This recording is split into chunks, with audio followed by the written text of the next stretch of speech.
Well, hey, everybody, welcome back to On the Other Hand. And this is the podcast that really we desire to talk about some of the more edgy, controversial sort of things that everybody's thinking about, but not everybody feels confident to talk about. So that's where we're going. What are we talking about today? We got the slow build going on, right? I mean, because there are a lot more controversial topics we could be covering right now. We're building up here. All right. Yeah. So, where do you want to go today? Where are we heading? So, and this was sort of sparked by some conversations we had over this past week, and dealing with needs in our own staffing and those kinds of things.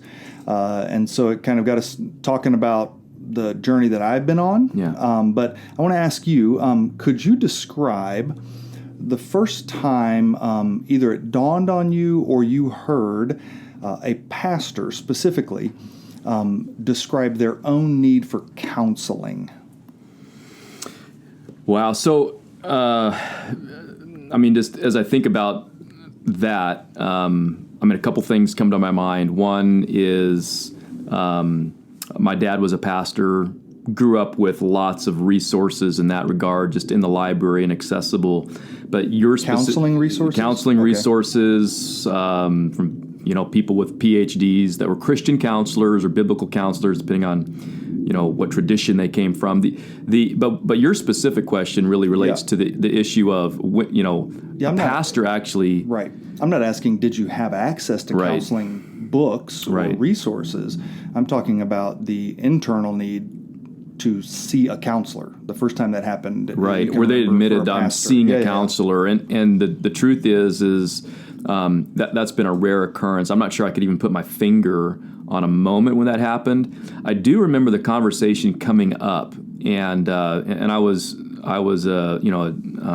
probably high school, maybe college age. I can't remember, where the issue of, is it okay for a pastor to get counseling? Like, is this okay? Specifically a pastor? Yeah, or is this a sign of some sort of a spiritual defeat? And just sort of talking around that. And what I discovered over the years is that it seemed for most of the circles I was running in that if a pastor was to fail, counseling was an acceptable. Even the church would pay for it, right? There would be this gathering around, this desire for renewal and restoration.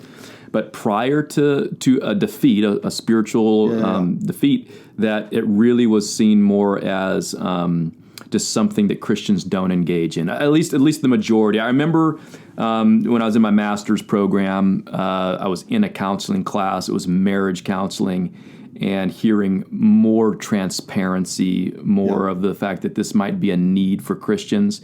But I would just say, by and large, that the majority of my experience in Christian circles has sort of been anti-counseling. So maybe I could key on two things I heard you say, and maybe you could elaborate a little bit. But you started by saying the first time I heard someone say they needed counseling, and so then I'm assuming here that you associated that word needed with they needed it because there was some gross moral failure, some obvious brokenness, but not I need this.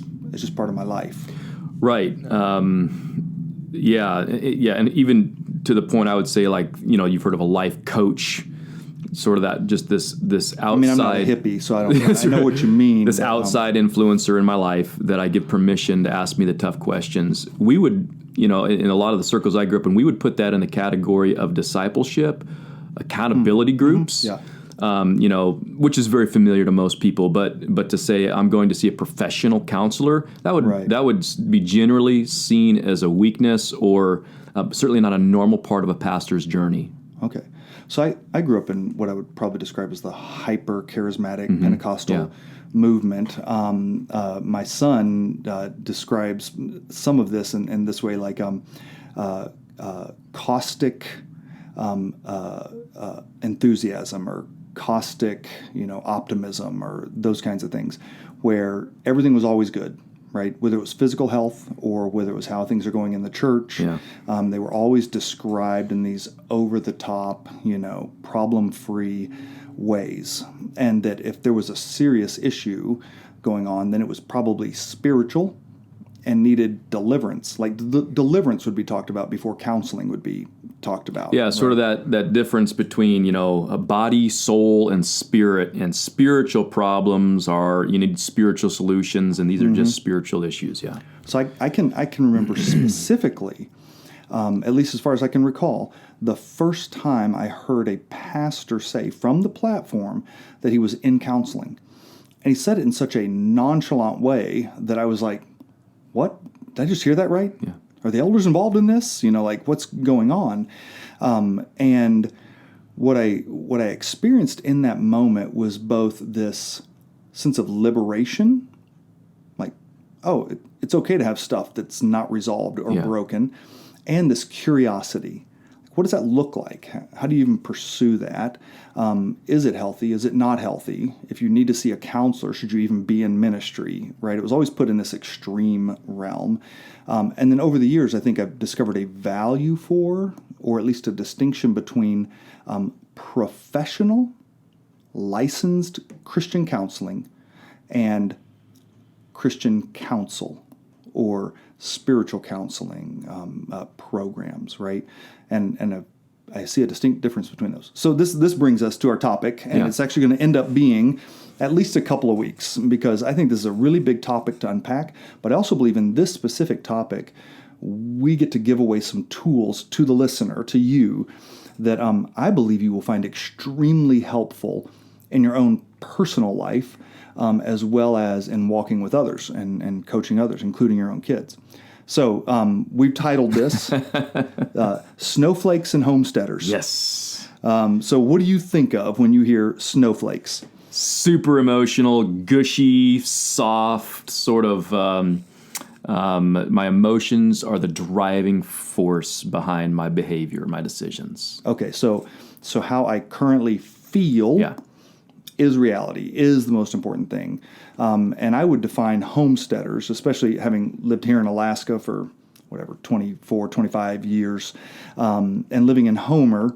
One of the things I loved about being in that community was people were salt of the earth, right? I mean, you got sort of the two extreme spectrums, but generally speaking, really resilient, pull yourself up by your own bootstraps type of people. And so you could preach a great sermon, but the boat builder in church might come up to you afterwards and say, well, that was really nice.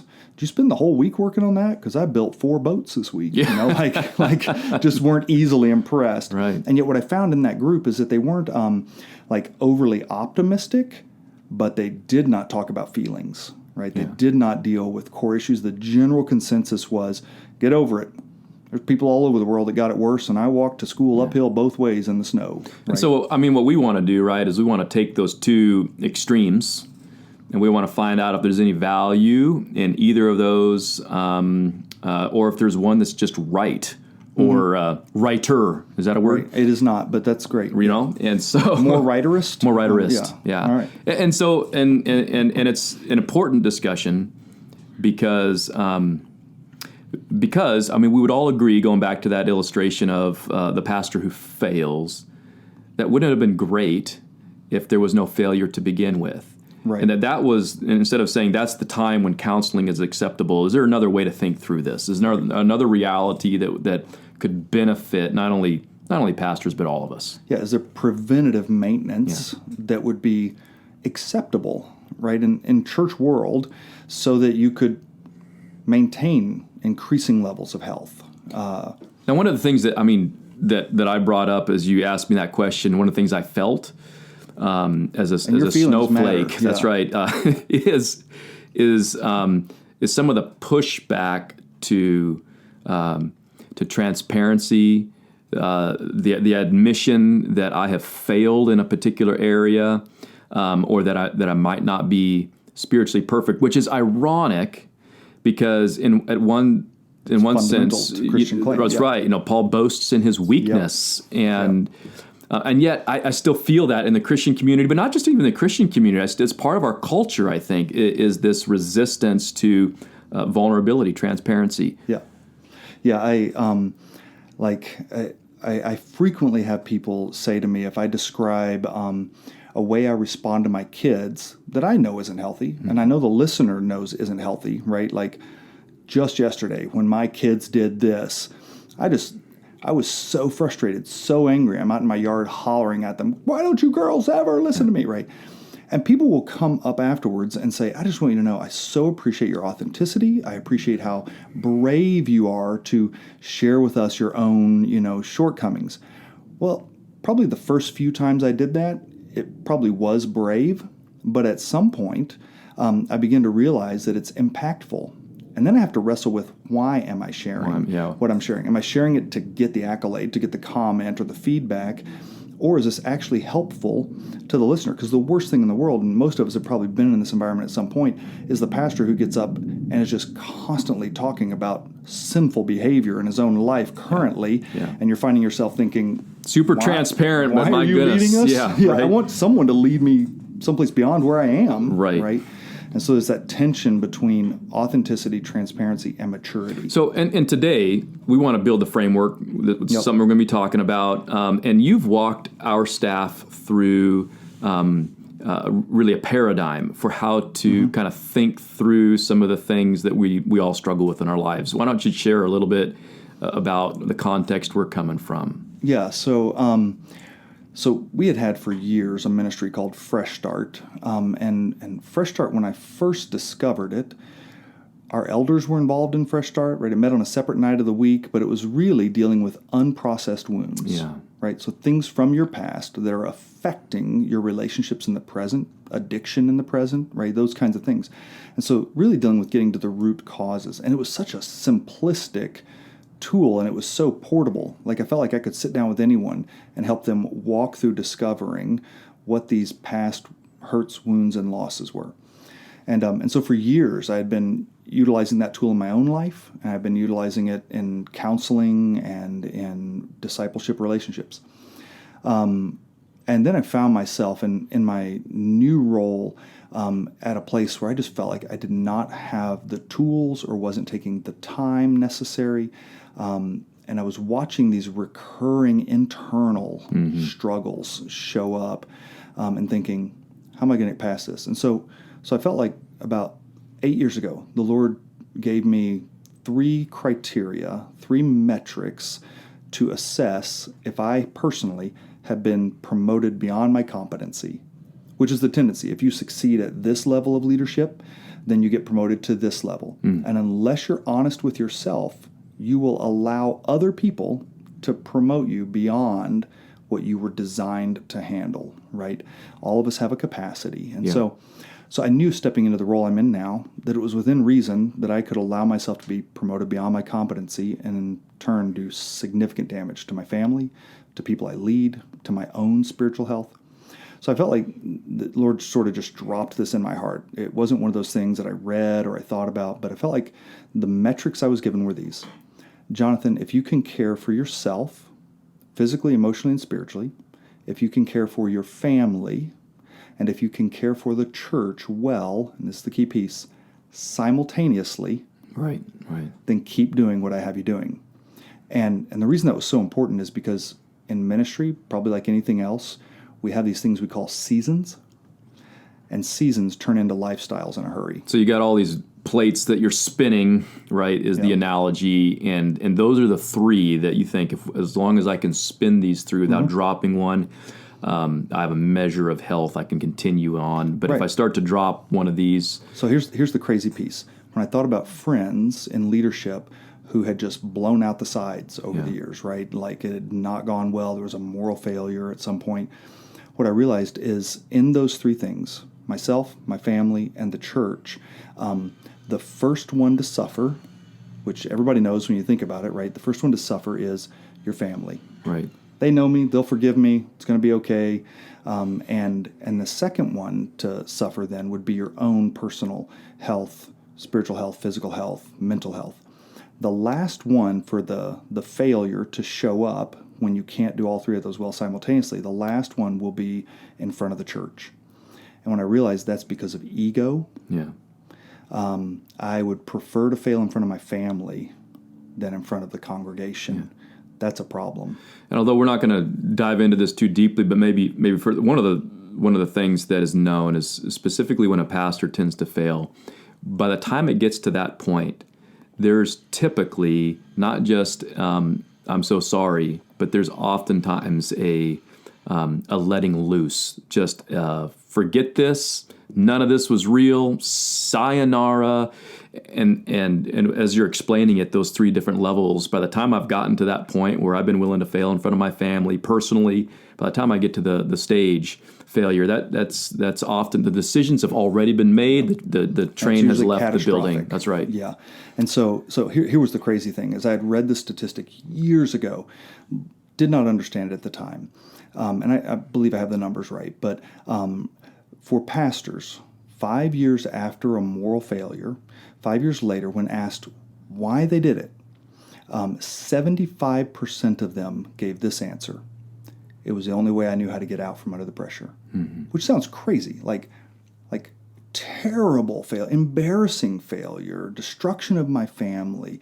But when I understood that the power of your own ego, it is actually a boost to your ego that somebody beside your spouse wants you, right? And so in that sense, there was this boost to the ego, and yet it was a pathway out from under the pressure of ministry. Yeah. And all of a sudden I was like, okay, I got to pay attention here. And so that's why this process we're going to be looking at over the next couple of weeks has been so important for me, and the language made sense to me. It was easy to hand off to others, and I think it gives me at least a tool, and tools are only useful if you use them, right? But it gives me a tool to assess and not just identify brokenness, but actually believe to experience healing in brokenness, which is the problem in my mind between snowflakes and homesteaders. Okay. Right. A friend of mine, Aaron Weiser, said, our generation is the first generation to figure out that we could blame our parents for our problems. Oh, wow, that's interesting, yeah. The next generation will discover that they can blame their children. Right? It's these kids. Look what culture did to my kids, and that's why we got problems in our marriage, right? I can see it already showing up on the horizon because that approach to counseling is, I feel really good when I know who to blame. Right? But that's not the end game. So you have, as a part of this paradigm, you have some actual structures that we're working with, structures of healing, they're called. Describe what those structures are. What are we going to be kind of walking through? So I want to make sure I give credit here because a good friend of mine, Greg Dempster, right. He's in Grand Rapids, Michigan, but he used to be a pastor here in Alaska, in Anchorage, which if you live in Alaska, you know that Anchorage is 30 minutes away from Alaska. But anyways, that's where he's that's right. He was pastoring at, and loves Alaska, loves fishing, loves the mountains, all that stuff. So we connected immediately, and he developed a ministry called Christ Life Ministries. And this is where I first heard about these structures of healing and sort of what God had put on his heart. And as soon as I heard it, I was like, that makes sense to me. And so maybe the best way just to describe it briefly right now so you have a visual of, and at least for me, this is how I described it, because there's 4 structures of healing. And so there are these things known as unprocessed wounds. They're things from our past that if we took the time and did the work, we would discover it doesn't mean our parents were terrible people, but they're wounds from the past. It doesn't really matter whether they're perceived wounds or everyone would see them as wounds. They're wounds, right? And the goal isn't to discover what the wounded episodes were. And the goal is actually to discover how those created what are called distorted perspectives. I see the world in a particular way because of what I experienced here. And so if you were to imagine it like the floor of an ocean, I love surfing, I'm no good at it, but I love it. The floor of an ocean, right? And there's these rises and falls on the ocean floor, but then on top of that, there are these reefs that build up, right? These formations on the bottom of the ocean. And it's actually those that push up the waves, right? And create that dynamic as you get closer to the shore.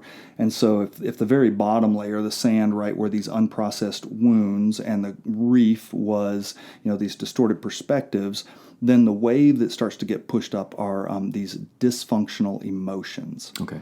So here is how it's described. They call them 210, right? You disagreed with me about something, and instead of an emotional response being a 2, which would be normal, it goes to a 10. Why is that, right? Now here's what I love about this process. I could easily identify these dysfunctional emotions And I could work backwards. Where does that come from? Or I could identify an unprocessed wound and start from there and work this direction. But I could start almost anywhere in this process and work my way either direction, which was really helpful for me. Because often in counseling, they're taking you back and you're trying to figure out, like, is there something? What is it? Well, this way I could identify things that weren't healthy in me, and I could go backwards towards that. So you got unprocessed wounds, if that was the base layer, and then you got the reef, which is the distorted perspectives, and you got the wave that builds up, right? These dysfunctional emotions, and all of that leads to what many beach bums experience in the surfing community, and that is unhealthy lifestyle choices. Like, what are the outcomes of these things? And so sometimes it's addiction issues. One guy who might be dealing with pornography addiction may be dealing with it strictly from the addiction perspective. The other guy might be dealing with it from the escapism, right? Another guy might be dealing with it because I have control of something in my life, right? And the whole industry is built around that dominating control. So this process is kind of what we're going to dig into over the next however many episodes it could be forever. Takes. You never know. It could be forever because that's what we want. We want to be stuck in counseling forever. But that's the distinction, right? In my mind, between snowflakes and homesteaders. The goal is not to figure out who to blame. Yeah. And what I'm convinced of now, after having walked through this in a couple of specific issues in my life, is that Jesus actually wants to heal those things. But until we're willing to see them for what they are and identify where they come from, often we're taking the wrong things to him, or we're ignoring them altogether. We're saying, just put on your happy face. People have it worse than you in the world. Yeah. But that hasn't produced health for us. So that's where we're moving. We want to use the structure and then engage in these two extremes, homesteaders or snowflakes, and just talk about, so how is it that we work through our unprocessed wounds? Yeah. What do we have access to? Right. What are the boundaries? What could we hope for? What could we hope for? Yeah. In an attempt to not just become more, better people, but to be more connected to the Lord, to be more connected to one another, but also to keep ourselves out of the junk, out of these ultimately these acting out sort of fits that we can end up if we don't work through these things that can not only damage us and our future, but those lives around us. So let me ask you a question, because I know we're pushing up against our time limit, but we've given ourselves permission to go to 25. That's right, today. So I've got 2 more minutes. I'm really curious, because I tend to view you more, because you grew up as a pastor's kid, right, in a pastor's home. I tend to view you more as the homesteader type, like you listen really well, but I always think in the back of your mind, you're thinking, can you quit talking about your emotions? Like we got stuff we're supposed to get done here. Yeah. Well, it's how interesting. Did you view this when you first heard? Yeah, it's interesting because I mean, if like in our first episode, if I had to decide, I have to be one or the other. Yeah, I think you're right. I'd be more on the homestead side. Not because I believe it's immature or weak, to admit to weakness. Because I would say even in my home, growing up with an awareness of the fact that I'm not perfect and God loves me anyway was a huge teaching. My identity and security was a huge deal and benefited me and benefits me to this day, greatly. But because I grew up in a healthy home environment where we talked about all those things, where I was able to have access to the full range of the emotion of heaven, right? That God has emotions. And that it was okay for me to experience those. You didn't have to stuff them. I didn't have to stuff them.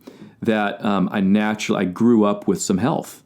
That made the idea of counseling or seeing a counselor kind of like, I'm not sure why I need to. And so I could tell you why you need to. That's right. That's right. Well, and I think there's people who've grown up in the church, or they have learned good things early on, or they're not coming out of some of the bad behaviors, or didn't have bad parents. There's a group out there that the idea of, so why do I need this? That question needs to be answered, and so that tends to be where I come from. But on the other hand, you're highlighting the exact dilemma, right? Like you've grown up thinking, no, I'm pretty healthy. Why do I need this? That's right. That question has to be answered, which is actually contrary to the initial statement you made, right? I know I'm not perfect, right?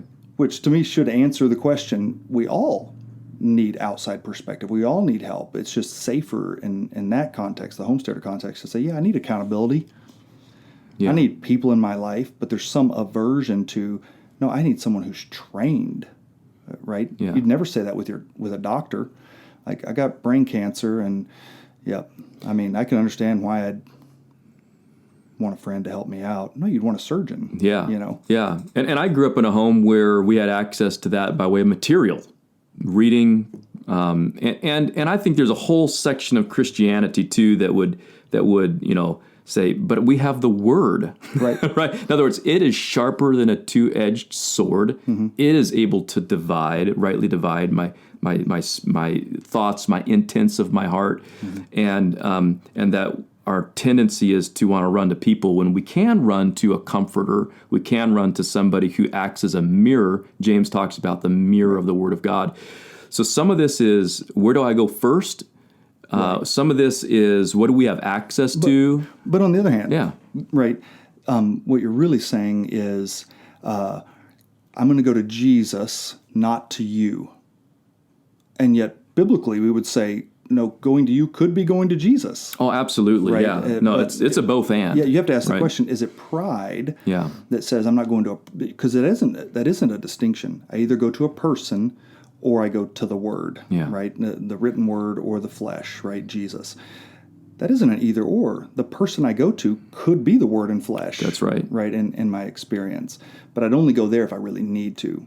But I always need to go to Jesus. Oh, man. No, this is good. This is exactly where we're going. And I really appreciate this conversation because I think our audience lands on both sides. Mm-hmm. And so that's what we have an opportunity to explore a little bit further as we get into the next episodes. But for right now, we would love for you to follow, share our Facebook, YouTube. Yeah, I think we were supposed to point when we say that, like follow, share. Yeah. All right. We got this. See what happens. Good luck editing, Caleb. Thanks for joining us today. We'll see you next week.